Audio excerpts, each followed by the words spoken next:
رمضان کے آتے ہی گھروں میں گہما گہمی بڑھ جاتی ہے۔ رمضان کھانے پینے کا مہینہ نہیں ہے، بھوکا رہنے کا مہینہ۔ گھر کے اس مزدور کا بھی خیال کرنا کہ جو ایک بار تیرے گھر میں آئی تھی اور اس کے بعد پھر کبھی چھٹی پر نہیں۔ اور اگر میں دیندار ہوا، میری بیوی دیندار نہ ہوئی تو ہمارے بچے منافق پیدا۔ اتنی شائستگی، عزت، محبت، ان سب کے بعد تو عورتیں منہ زور نہیں ہو جائیں گی۔ میں اس اللہ کی بندی کی باتیں برداشت کرتا ہوں، اسی برداشت کے سبب سے اللہ نے شیر کو میرے تابع کر دیا۔ یعنی مرد کا روب، مقام و مرتبہ اس لیے ہے کہ ہم پیسے لے کے آتے ہیں تو یاد رکھیے کہ ہم پیسے نہیں کھاتے۔ عورت اللہ سبحانہ و تعالیٰ کی ایک ایسی مخلوق ہے کہ اس کو جو دیں گے یہ وہی آپ کو لوٹائے گی۔ رمضان کے آتے ہی گھروں میں گہما گہمی بڑھ جاتی ہے۔ عموماً ہمارے افطار میں، سحر میں کھانوں کی بہت زیادہ فراوانی ہوتی ہے۔ اس سارے ماحول کو کیسے کنٹرول کیا جا سکتا ہے؟ میاں بیوی کیسے مل جل کے اس کو سیٹل کر سکتے ہیں؟ پہلی بات تو یہ ہے سلمان کہ یہ آپ سمجھ لیجیے کہ رمضان کھانے پینے کا مہینہ نہیں ہے، بھوکا رہنے کا مہینہ ہے۔ رمضان دراصل ہمیں سکھاتا ہے کہ آپ کم میں بھی کس طرح ایڈجسٹ کر سکتے ہیں۔ رمضان، آپ کو یاد ہوگا ایک جاپنیز سائنٹسٹ تھے، انہوں نے نوبل انعام یافتہ ہیں، اور ان کی جو ریسرچ تھی وہ یہی تھی کہ بھوکا رہنے سے آپ کن کن بیماریوں سے نجات پاتے ہیں۔ یہاں تک کہ اس نے بتایا کہ کینسر کا جو موذی مرض ہے اس سے آپ کس طرح شفا یاب ہوتے ہیں، اور اس میں بھوک کا بہت بڑا ایلیمنٹ ہے۔ تو یہ تو بھوکا رہنے کا مہینہ ہے، اور ہم اگر صبح و شام میں کچھ توقف کرتے بھی ہیں تو شام میں جا کے پھر جو ہے اس کا 3 گنا ہم کھاتے ہیں، اور وہ جو مقصود ہوتا ہے اس کی دجیاں بکھیر دیتے ہیں۔ یعنی میڈیکل پوائنٹ آف ویو سے تو اس کا نقصان ہی ہوتا ہے، لیکن ظاہر ہے کہ اس کا مقصد تقویٰ ہے، اللہ سبحانہ و تعالیٰ کی رضا ہے، اس کا مقصد صبر ہے، وہ تو یقیناً ہم حاصل کرتے ہیں۔ لیکن جیسے آپ نے بتایا کہ گھروں میں گہما گہمی ہوتی ہے، کھانے کی فراوانی ہوتی ہے، اور جو ضیاع ہوتا ہے اور جو اسراف ہوتا ہے، یہ بہرحال مہینہ اسراف کا نہیں ہے، یہ صدقہ خیرات کا مہینہ ہے، یہ احساس کا مہینہ ہے، یہ درگزر کا مہینہ ہے، صبر کا مہینہ ہے، اور اس سے ہمیں سیکھنا چاہیے۔ میاں بیوی کے حوالے سے آپ نے بات کی تو اکثر بیویاں کہتی ہیں کہ ہم چاہتی تو ہیں کہ اللہ کی عبادت کریں، ہم بھی رمضان میں نوافل ادا کریں، قرآن مجید کی تلاوت کریں، ہم بھی تراویحیں پڑھنا چاہتی ہیں، لیکن مسئلہ یہ ہے کہ گھر والوں کی فرمائش اتنی ہوتی ہے کہ ہمیں کچن سے ہی فرصت نہیں ملتی۔ تو بات پھر وہی کہ یہ بھوکا رہنے کا مہینہ ہے، صبر کا مہینہ ہے، تقوی کا مہینہ ہے، یہ کھانے پینے کا مہینہ نہیں ہے۔ تو ظاہر ہے کہ جب آپ گھر میں اگر 4 5 6 افراد ہیں اور سب کی ذمہ داری آپ ایک عورت کے اوپر ڈال دیں گے تو وہ بیچاری کس طرح یعنی اپنے نوافل پڑھ سکتی ہیں، کس طرح ذکر و اذکار، یقیناً اس کو گھر والوں کو اچھے کھانا کھلانے کی جو ہے وہ روزہ افطار کروانے کے حوالے سے ان کو مختلف انواع و اقسام کے اپنا مشروبات بنا کے پلانے پہ اس کو اجر و ثواب تو ہے، بالکل۔ لیکن کیا وہ تراویح والا اس کو ثواب ملے گا؟ کیا اللہ کو سجدے کرنے والا ثواب ملے گا؟ کیا ذکر و اذکار والا ثواب ملے گا؟ تلاوت قرآن والا ثواب ملے گا؟ تو اس میں سمجھتا ہوں کہ جو مرد حضرات ہیں ان کا بہت بڑا کردار ہونا چاہیے، یعنی جس طرح ہماری خواتین ہمیں سپورٹ کرتی ہیں۔ آج جمعہ پڑھانا تھا اور گھر سے جب میں نکلا تو میں سر سے لے کے پاؤں تک ٹپ ٹاپ تھا، کپڑے استری تھے، شوز پالش تھے، بال بالکل سیٹ تھے، اور ہر چیز یعنی ریڈی تھی، بہترین تھی۔ یہ کس کی برکت سے تھا؟ میری اہلیہ کی برکت سے۔ اگر میری اہلیہ دین کی خدمت کے حوالے سے مجھے ریڈی کرتی ہے، تیار کرتی ہے، معاونت کرتی ہے، سپورٹ کرتی ہے، تو پھر آخرت کے حوالے سے مجھے بھی تو اس کو سپورٹ کرنا چاہیے، مجھے بھی تو اس کی معاونت کرنی چاہیے۔ اس لیے صبح میں اٹھتا نہیں ہوں، میری اہلیہ مجھے اٹھاتی ہیں، یعنی صبح میرے اٹھنے سے پہلے وہ اٹھتی ہیں۔ اور بعض اوقات تو ایسا بھی ہوا کہ انہوں نے مجھے اٹھایا کہ جی ٹائم بہت کم ہے، اٹھا تو دیکھا دسترخوان لگا ہوا ہے۔ تو میں نے کہا یہ اللہ کی بندی کب اٹھی ہوگی، کب اس نے جو ہے وہ وضو کیا ہوگا، کب نوافل پڑھے ہوں گے، کب کچن میں گئی ہوں گی، اور کب انہوں نے جو ہے وہ ساری چیزیں ریڈی کر کے دسترخوان لگا دی اور اب مجھے اٹھا رہی ہیں۔ وہ اگر میرا اتنا خیال کر رہی ہے تو مجھے بھی ان کا خیال کرنا چاہیے۔ میں رات کو جلدی سو جاتا ہوں، وہ مجھ سے بعد میں سوتی ہیں سارے گھر کے کام کا ہے، تو جو میری راحت و آرام کا اتنا خیال کر رہی ہے تو میرا خیال ہے کہ مجھے بھی اس کی راحت و آرام کے ساتھ آخرت کے حوالے سے بھی اس کی معاونت کرنی چاہیے۔ ایک صاحب تھے، وہ کہنے لگے کہ استاد جی میں اپنی اہلیہ کو طلاق دینے لگا ہوں۔ تو پوچھا کہ میاں کیوں طلاق دینے لگے؟ تو کہا کہ استاد جی نہ دوپٹہ لیتی ہے، نہ ڈرامے دیکھنے سے باز آتی ہے، نہ نماز پڑھتی ہے، تو بس سنت والی کوئی یعنی اس کے اندر کوئی ایسا معاملہ ہے ہی نہیں، دینی ماحول نہیں، دینی ماحول نہیں ہے، مزاج نہیں ہے۔ تو استاد جی نے کہا کہ میاں جب تم نے شادی کی تھی تو تم بھی ایسے نہیں تھے؟ تو کہا کہ ہاں جی استاد جی میں بھی ایسا تھا، پھر میں آپ کے دروس سننے شروع ہو گیا، جمعوں میں آنا شروع ہو گیا، آپ نے کتابیں پڑھنی شروع کر دی، مجالس ذکر و اذکار اور اس طرح کے دینی ماحول میں جب میں اٹھا بیٹھا تو الحمدللہ اللہ تعالیٰ نے سنت والی زندگی عطا فرما دی۔ تو کہا کہ یہ تمہیں ساری چیزیں میسر آئیں اور تم نے اپنے آپ کو تبدیل کر لیا، تو کیا تم نے اپنی بیوی کو بھی یہ تمام مواقع فراہم کیے؟ اللہ اکبر۔ تو انہوں نے کہا کہ نہیں استاد جی۔ تو کہا کہ بیٹا پہلے اس کو ایک موقع دو اور اس کے ساتھ سنت والی معاملات اپنانے کی کوشش کرو۔ آج جاتے ہوئے گھر میں اس کے لیے کوئی ہدیہ یا تحفہ لے جانا اور اپنے ہاتھ سے کھلانا۔ جب وہ صاحب گھر گئے، ہاتھ میں دیکھا تو مٹھائی کا ڈبہ تھا، تو کہا کہ یہ کیا ہے؟ کہا کہ آپ کے لیے تحفہ لے کے آیا۔ کہا کہ پہلے جب شادی نہیں ہوئی تھی تو ہر ہفتے تحفہ تھا، آج 3 سال بعد آپ کو کیسے یاد آ گیا؟ اور جب دسترخوان پہ بیٹھے تو وہی مٹھائی کا ایک ٹکڑا لیا اور اپنے ہاتھ سے کھلانے لگے، تو وہ اس کی آنکھوں میں آنسو آ گئے۔ اس نے کہا یہ کیا ہے؟ تو انہوں نے کہا کہ استاد جی نے کہا تھا کہ اپنے ہاتھ سے کھلانا یہ رسول اللہ کی سنت ہے۔ تو اس عورت کا دل نرم پڑ گیا۔ اس نے کہا کہ اگر رسول اللہ صلی اللہ علیہ وسلم کی اتنی خوبصورت سنتیں ہیں تو مجھے بھی آپ بتائیں کہ کون کون سی رسول اللہ کی سنت ہے، میں بھی سنت کے مطابق زندگی بسر کرنا چاہتی ہوں۔ آئی یو انڈرسٹینڈ؟ جی کہ جب ہم خواتین کو دین کے ساتھ یعنی دینی معاملات کرتے ہیں، ان کو بتاتے ہیں، سکھاتے ہیں اور ان کو مواقع فراہم کرتے ہیں، ہم ان کو مواقع فراہم کریں کہ وہ ہمارے ساتھ تراویح پڑھیں، ہم ان کو مواقع فراہم کریں کہ وہ ہمارے ساتھ جمعہ پڑھیں، ہم ان کو مواقع فراہم کریں کہ دینی حلقات قائم کیے جائیں، گھروں میں دروس ہوں، تبھی اس اللہ کی بندی کو قرآن و سنت کا پتہ چلے گا اور پھر ہی اس کی زندگی میں قرآن و سنت کی بہار آئے گی۔ وگرنہ سچی بات ہے کہ یہ کیسے ممکن ہے؟ آپ دیکھیے کہ آپ علیہ الصلوۃ والسلام اپنے گھر والوں کے ساتھ کس طرح ان کی معاملت بھی کیا کرتے تھے، ان کے ساتھ کھانا بنانے میں ان کی جو ہے وہ معاملت، گھر کے دیگر کاموں میں ان کی جو ہے وہ ہیلپ کیا کرتے تھے۔ تو میں سمجھتا ہوں کہ آج کے دور میں مردوں کو بہرحال اس کی اشد ضرورت ہے کہ وہ اپنی بیویوں کی سائیکالوجی کو سمجھیں اور ان کے ساتھ معاملت کریں، آخرت کے حوالے سے بھی، دنیا کے حوالے سے بھی، اور انشاءاللہ اس کا بہت فائدہ ہوگا اللہ سبحانہ تعالیٰ نے چاہا۔ ایک بار میں نے رمضان کے آتے ہی استاد جی سے پوچھا تھا کہ استاد جی کوئی نصیحت فرما دیجیے، تو استاد جی فرمانے لگے کہ بیٹا اپنے ملازمین کا خیال رکھنا، اپنے ملازمین کا خیال رکھنا، ضرورت سے زائد کام کا بوجھ ان کے اوپر نہ ڈالنا، اور فرمانے لگے کہ وقت سے پہلے ان کو چھٹی دے دیا کرنا، اور اپنے تمام مزدوروں کا خوب خیال رکھنا، اللہ تم سے راضی ہوں گے۔ میں جانے لگا تو فرمانے لگے کہ بیٹا گھر کے اس مزدور کا بھی خیال کرنا کہ جو ایک بار تیرے گھر میں آئی تھی اور اس کے بعد پھر کبھی چھٹی پر نہیں گئی۔ میں نے کہا استاد جی میں سمجھا نہیں۔ فرمانے لگے تیری بیوی کہ جو ایک بار تیرے گھر میں آئی تھی اور پھر تیری خدمت پہ معمور کر دی گئی اور پھر کبھی اس کو چھٹی میسر نہیں آئی۔ بیٹا رمضان میں اس اللہ کی بندی کا بھی خیال کرنا کہ وہ بھی کسی کی بیٹی ہے، کسی کی بہن ہے، اس کا خیال کریں۔ اگر تو نے اس کے لیے آسانیاں پیدا کی تو اللہ سبحانہ وتعالیٰ حشر میں تیرے لیے آسانیاں پیدا فرمائیں گے۔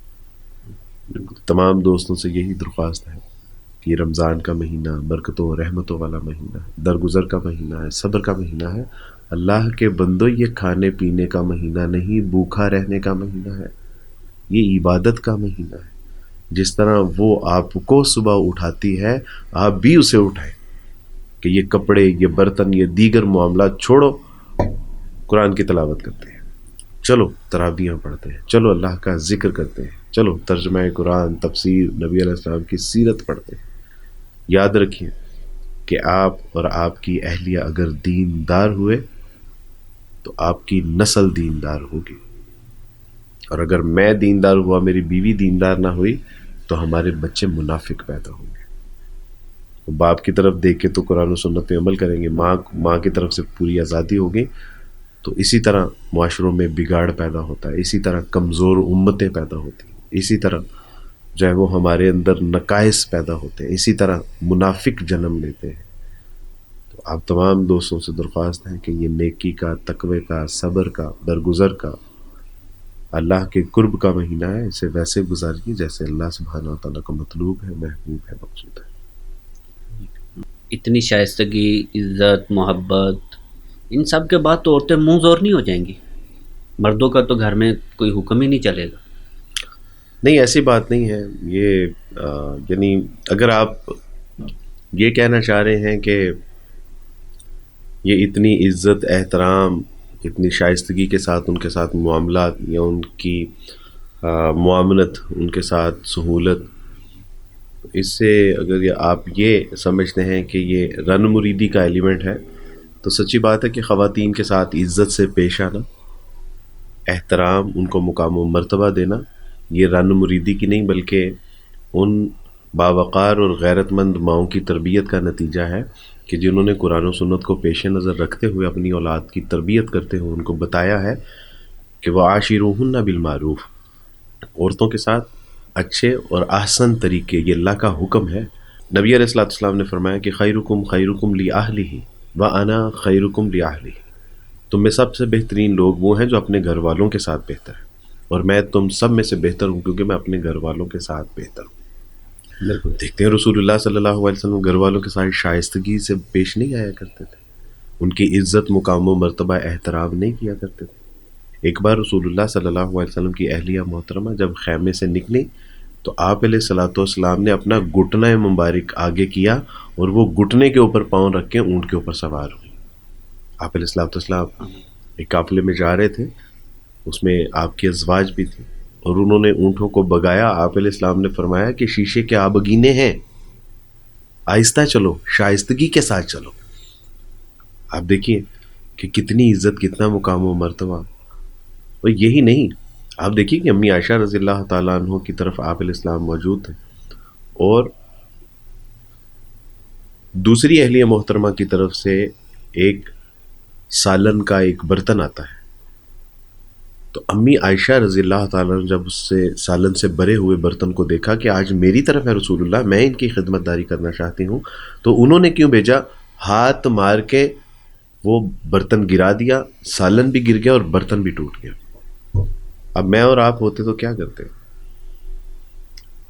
کم سے کم ہم تھپڑ مارتے، بالکل یا اس سے بھی کم گالم گلوچ کرتے، یعنی یہ کم سے کم لیول ہوتا ہمارا۔ لیکن آپ علیہ الصلوۃ والسلام نے وہ جو غلام تھے جو یہ سالن کا برتن لے کے آئے تھے، ان سے صرف اتنا کہا کہ آپ کی اماں جان کو ذرا غیرت آ گئی، یعنی پھر بھی رسول اللہ صلی اللہ علیہ وسلم نے اپنی اہلیہ کی ہی سائیڈ لی کہ ذرا ان کو غیرت آ گئی سی اس کی وجہ سے۔ بعد میں آپ علیہ السلام نے فرمایا کہ عائشہ یہ مناسب عمل نہیں تھا، لہٰذا اب تمہیں چاہیے کہ ان کا برتن جو ہے وہ ان کو واپس کرو، چاہے خرید کے چاہے جوڑ کے۔ اب دیکھیے کہ عمر فاروق رضی اللہ تعالیٰ عنہ کے دور میں ایک صاحب عمر فاروق کے دروازے پہ دستک دیتے ہیں، عمر باہر آتے ہیں، تب تک وہ صاحب جا چکے ہوتے ہیں۔ بلایا آواز دے کے کہ میاں یہاں تم نے تو کہا کہ جی میں آپ کے پاس ایک معاملہ لے کے آیا تھا کہ میری بیوی منہ زور ہے، تو کہا کہ پھر، تو کہا کہ میں نے آپ کے گھر کے باہر کھڑے ہو کے خود سنا کہ آپ کی اہلیہ محترمہ آپ کو جو ہے وہ باتیں کر رہی تھی، آپ امیر المومنین ہوں گے تو ہوتے رہیں گے، میں آپ سے نہیں ڈرتی۔ تو میں نے کہا کہ جو شکایت میں آپ کے پاس لے کے آیا تھا آپ کے ساتھ وہی جو ہے وہ معاملہ ہے۔ تو کہا کہ میاں میری بات سنو، میں اس کی کڑوی کسیلی کیوں نہ سنوں کہ جو میری راحت و آرام کا سامان کرتی ہے، جو میرے لیے صبح و شام دوپہر میں کھانا بناتی ہے، میرے لیے باورچن بنی ہوئی ہے، میرے گندے کپڑے دھوتی ہے گویا کہ دوبن بنی ہوئی ہے، میرے بچوں کی پرورش کرتی ہے گویا کہ ان کی میڈ ہے، فل ٹائم میڈ ہے، اور میرے گھر کی صفائی ستھرائی کرتی ہے گویا کہ بنگن بنی ہوئی ہے۔ میں گھر پہ نہیں ہوتا، میری عزت آبرو، میرے بچوں کی، میرے گھر بار کی، میری مال و متاع کی حفاظت کرتی ہے گویا کہ میرے گھر کا محافظ ہے، اور میں اگر اس کی کڑوی کسیلی باتیں بھی نہ سنوں تو میاں اس میں مردانگی کیا ہے؟ اصل مردانگی تو یہ ہے کہ چلے اس کی کڑوی کسیلی سن کے انسان برداشت کر لے، اور اگر اس کی باتیں کڑوی کسیلی سن کے برداشت کر ہی لے گا تو اس کا انعام پتہ کیا ہوگا؟ جانے جانا رحم اللہ تعالیٰ۔ ایک بزرگ گزرے ہیں، مدرسے میں بیٹھ کے پڑھا رہے تھے اور دوپہر کا وقت ہوا تو اپنے ایک شاگرد سے کہا کہ گھر جاؤ اور کچھ بنا ہے، سالن وغیرہ ہے تو لے آؤ۔ وہ جب گھر گیا تو کہا کہ استاد جی محترم فرما رہے ہیں کہ کھانا بن گیا ہے تو بھیج دیجیے. کہا کہ ادھر آؤ, تمہاری ایسی کی تیسی اور تمہارے استاد کی بھی ایسی کی تیسی. صبح سے پیغام بھیج رکھا ہے کہ کچھ سامان پکانے کے لیے بھیج دیں اور کچھ لکڑیاں بھیج دیں, اور وہ وہاں پہ مدرسے میں بیٹھ کے جو ہے وہ قال اللہ و قال رسول اللہ صلی اللہ علیہ وسلم پڑھاتے رہتے ہیں, اور تمہارے جیسے لوگ جو ہیں وہ دوپہر کو آ جاتے ہیں کہ استاد جی یہ کہتے ہیں اور وہ کہتے ہیں, چلو بھاگ جائیں یہاں سے. اور اپنے استاد جی کو بھی بتا دینا کہ کچھ نہیں ہے گھر میں پکانے کے لیے نہ جلانے کے لیے. تو خیر وہ کہتا ہے کہ استاد جی کی عزت تو بادشاہ بھی کرتے ہیں, پورے یعنی ہمارے علاقے کے لوگ استاد جی کے جو ہے وہ ہاتھوں کو چومتے ہیں, عزت مقام و مرتبہ کرتے ہیں. تو استاد جی کی بیوی اتنی جو ہے وہ کھپتی ہے, جس طرح آپ نے کہا کہ منہ زور سر پہ چڑھ جاتی ہیں. تو یہی سوچتے ہوئے راستے سے واپس جا رہے تھے تو استاد جی کو دیکھا کہ وہ شیر کے اوپر لکڑیاں رکھ کے گھر کی طرف آ رہے ہیں. تو ڈر گئے. تو استاد جی نے کہا کہ ڈرو نہیں, یہ شیر کو اللہ سبحانہ تعالیٰ نے میرے تابع کر رکھا ہے. تو کہا کہ استاد جی گھر میں تو بیوی آپ کی جو ہے وہ ایسی کی تیسی کر کے رکھتی ہے, گھر میں تو مجھے آج اندازہ ہوا کہ آپ کی تو کوئی وہ آپ کا تو کوئی مقام و مرتبہ ہی نہیں ہے, آپ کو تو بڑی بڑی باتیں سنائی جاتی ہیں. تو کہا کہ میاں میں اس اللہ کی بندی کی باتیں برداشت کرتا ہوں, اسی برداشت کے سبب سے اللہ نے شیر کو میرے تابع کر دیا ہے. آپ بات سمجھیں؟ بالکل ایسے.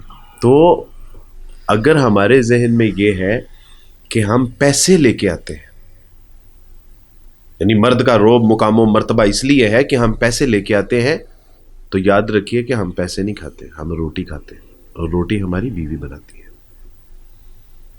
اگر ہمارے دماغ میں یہ خناس ہے کہ ہم پیسے لاتے ہیں, تو ہم پیسے نہیں پہنتے, ہم کپڑے پہنتے ہیں جو میری بیوی مجھے دھوکے دیتی ہے.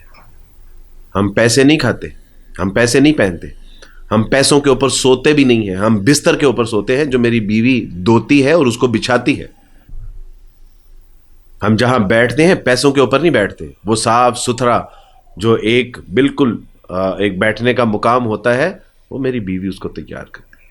ہم محبت پیسوں سے نہیں کرتے, اپنے بچوں سے کرتے ہیں, جس کو پیدا بھی میری بیوی کرتی ہے اور جن کو پال پوس کے بڑا جوان بھی میری بیوی کرتی ہے.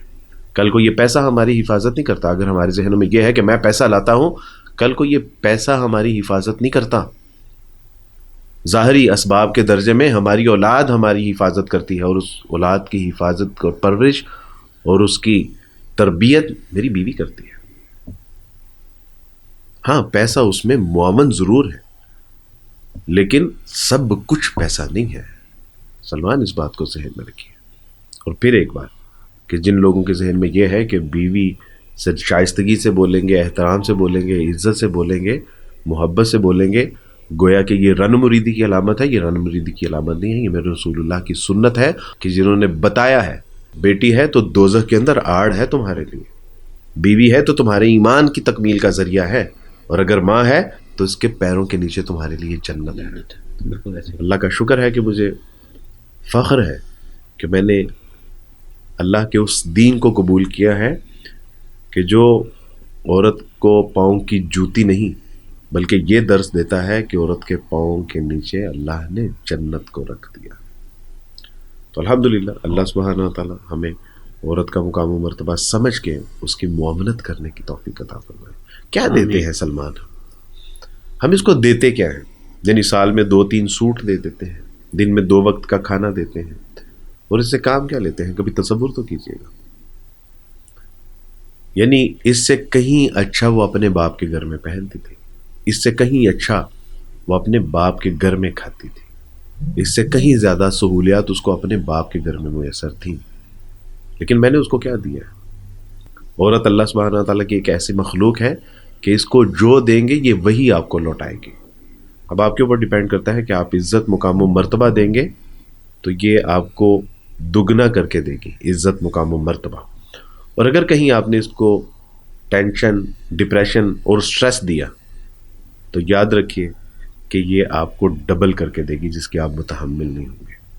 اللہ سے دعا ہے کہ اللہ سبحانہ تعالیٰ اس اللہ کی بندی کی جو ہے وہ ویسی عزت مقام و مرتبہ کرنے کی توفیق عطا فرمائے کہ جیسے اللہ سبحانہ تعالیٰ کو مطلوب ہے, محبوب ہے, مقصود ہے.